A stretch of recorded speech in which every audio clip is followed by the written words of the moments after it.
Did you ever notice that when one of the principals is explaining something to the audience, they're not looking at the camera? They're always looking off at somebody else. And I don't get that. I was always told that in order to connect with your audience, you need to look straight at the camera, because then who's ever watching thinks that you are talking to them. But when you're looking off like this, maybe the people are just nervous and they can't stand looking at the camera, and it drives them nuts.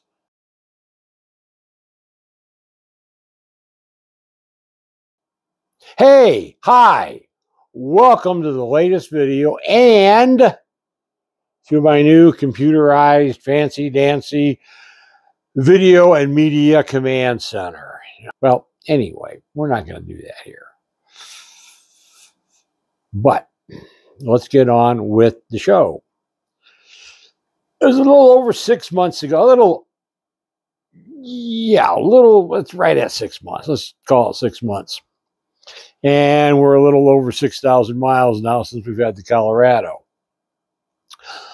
Let me go over the good things first. The good is the engine and the transmission. I have the turbocharged plus, which is the middle engine for 2023. And it's got the 8-speed transmission.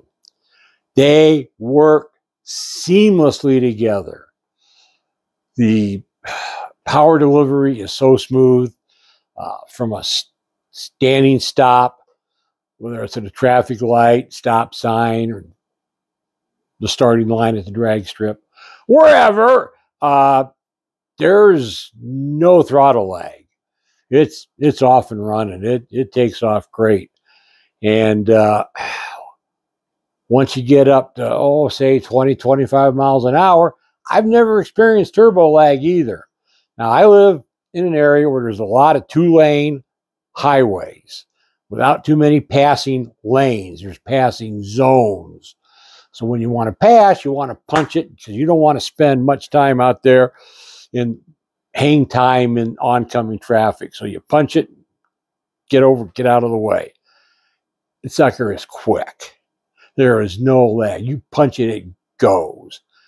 And the amazing thing about it is, now, like I said, I live up here in the middle of nowhere, and I do a lot of driving at 55, 65, 70 miles an hour. And the gas mileage, this is how efficient this little thing is. I'm still getting over 23 miles a gallon. The lifetime average is 23.26 miles a gallon.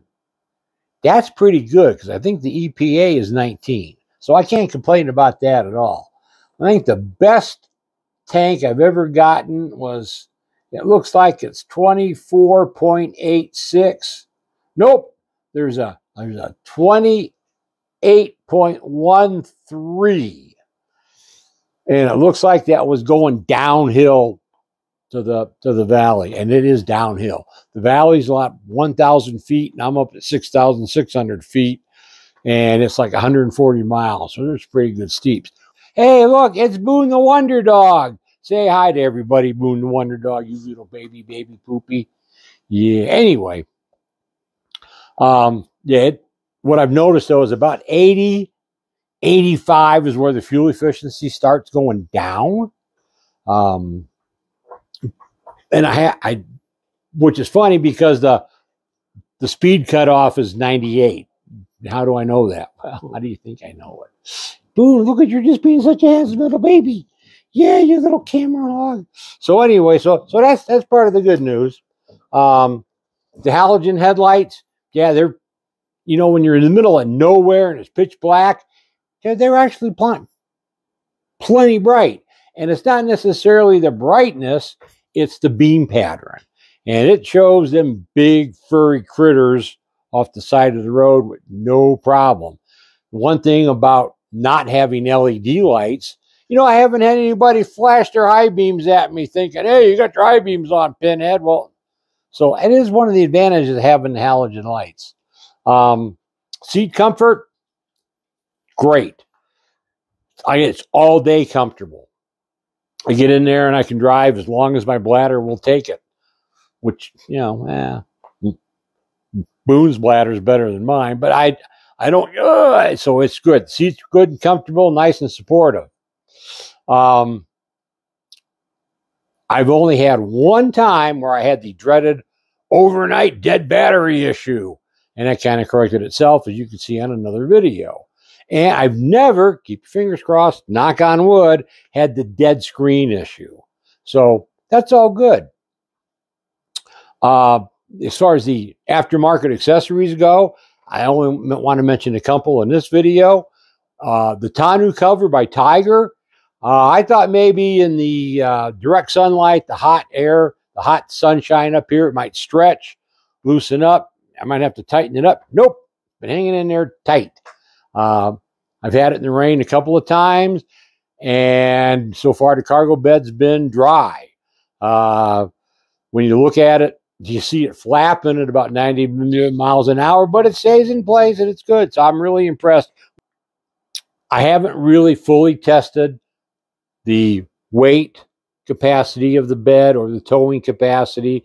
The best I've ever had is 400 pounds of wood pellets for my wood pellet stove. And it, 400 pounds, that's nothing. That's 2 of my friends. Okay. 2.5 of my friends. Anyway, so yeah, it handles it just fine. And I haven't really had a chance to test out the 4-wheel drive system.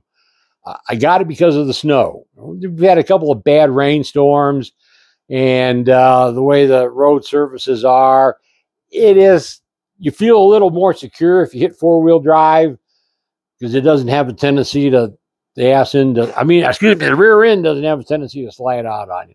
But as far as, driving it in the snow, it hasn't snowed yet, it will. Haven't had a chance to get it off-road yet, but I will. But I'm sure the 1-speed transfer case is going to be just fine. Couple of things that are not so good. I mentioned, I think in the 1,000-mile video, that the cruise control was really, really good. And it does, holding uphill, 65, and we got some steep grades coming in and out of the valley. You expect to hold it at 75 on Interstate 40. But we got some steep grades, and it holds 65, 70 just fine. No problems. Downhill, that's another story. Now that it's broken in, things have kind of meshed a little bit. Going down the steep grades, it'll gain 10, 12, 15 miles an hour before it'll downshift to try and put you back to your set speed. And the gear ratio, they're so close to each other, 6, 7, 8 are so close that it really doesn't start to slow you down. It just keeps you from speeding. Oh, the interface for USB music. It is terrible. I mentioned that one. It's so bad, I don't even use it. I've got maybe 100 songs, 150 on one playlist. I wiped out everything else on it because it was outrageous trying to get a hold of the music.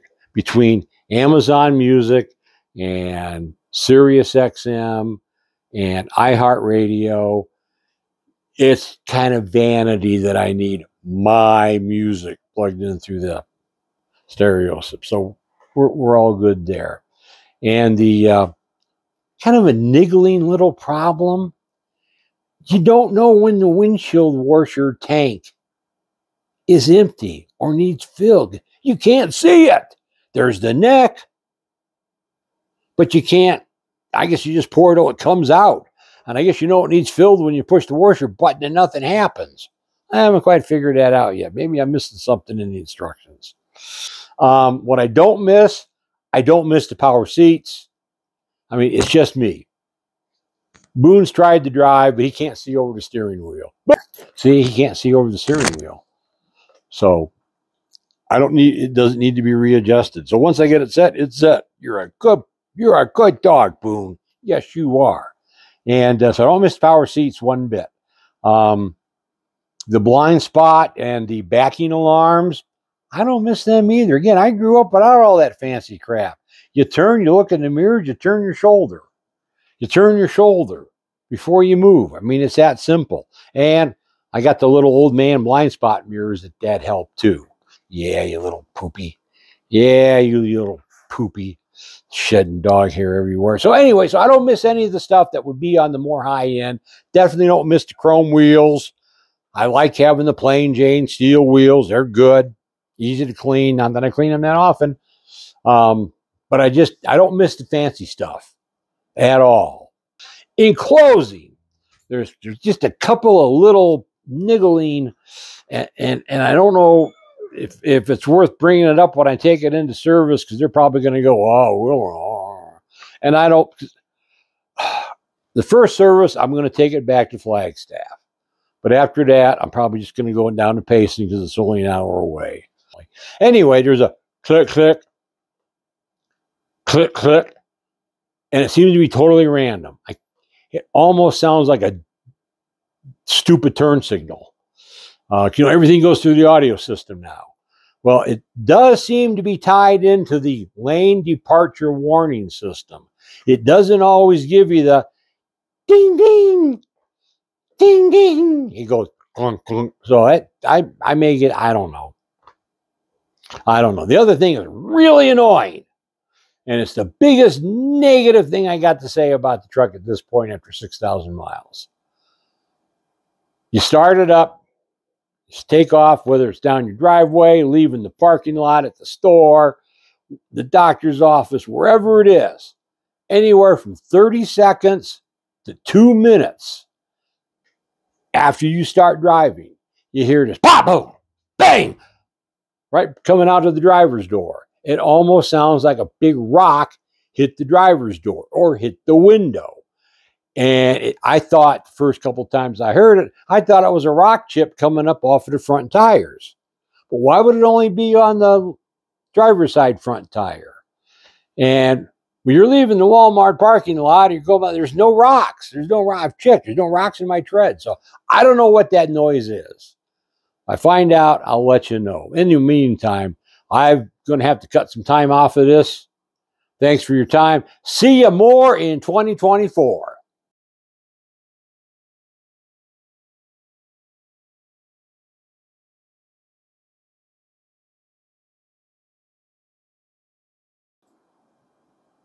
Hey, Travis, are you seeing what I'm seeing? It looks like there's a UAP up there somewhere. Are you getting it? Oh.